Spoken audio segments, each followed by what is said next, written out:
Hi friends, it's Mrs. McCarver and it's time for today's writing lesson. So today we are going to review all the things we have learned last week about informational writing.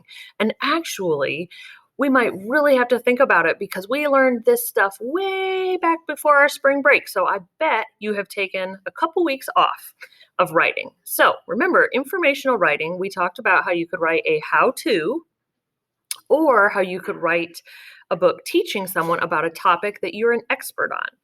And we made a bubble map of all the things we're experts on. I added one thing to mine that I'm going to write about today or this week. Whoa, there it is, bugs. So today we're going to go through the first steps of how we will start a new informational writing piece. So the first thing we're going to do is plan. Remember, when we get started to write, we're going to think about all the things we might want to teach someone in our book. Then we're going to draw the pictures so that we remember all the things we planned, and we're going to label those pictures with the important words that we might need when we're writing. So today we're going to plan, draw, and label. Okay, so let me show you what that looks like under the camera. I'm going to use my bubble map, some plain writing paper, and a pencil. Okay, friends, so the first thing I'm going to do is check out my bubble map of all the things I know a lot about. Remember, I already wrote a book about dogs, so I'm going to put a little check mark there because I don't want to write that again. I also picked sport that I know a lot about, a place, some plants that I know a lot about, and then I added this one, bugs. I think today I'm going to write my book about bugs. Now, the first thing I said I have to do is to plan, and I'm going to think of all the things I want to teach people about bugs. So first, I think I'm going to teach them what a bug is. It's also called an insect.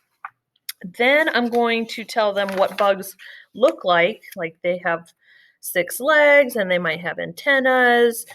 And then I think I'm going to teach people about different kinds of bugs because there are lots of different kinds. So I think those are the 3 things I'm going to start with.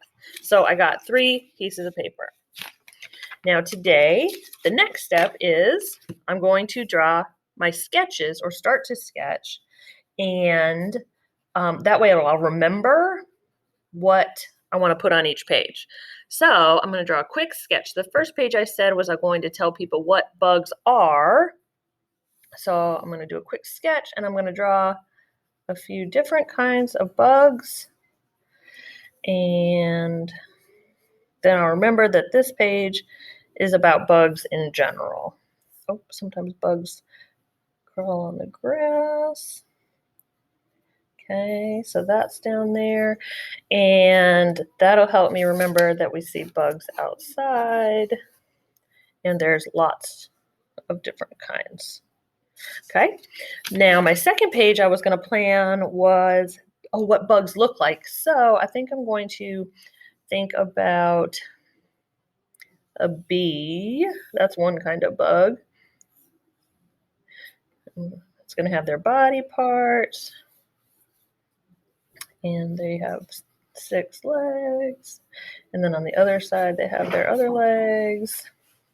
Okay, so that's about a bug's body parts. And then my last page, I was going to talk about different kinds of bugs.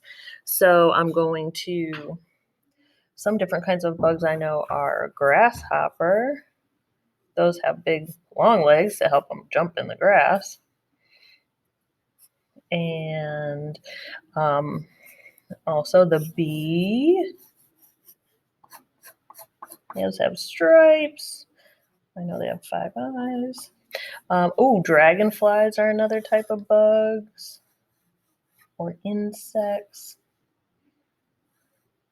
There's its wings, there's its antenna. So this will be all my different kinds of bugs. Now, I know I'm going to need to go back and add more details to my pictures, but I want to get some important words or labels on my pages too. So I'm thinking I'm going to put some labels here. I'm going to start on this page. So, for example, a label is an important word that I might want to use when I'm writing, like wings. Wing. Ooh, I remember that ending. Wings. Or antenna. Antenna. Legs, eggs. So that helped me to label those important parts. I'm going to go back through and keep adding different labels on my other pages too. Okay, friends, so now you just saw me do these first 3 steps. I planned what was going to go on each page, I did a quick sketch for the drawing, and I started to label. Now it's your turn to go off and try these 3 steps about a topic that you choose. Later this week, we'll keep working to add the words.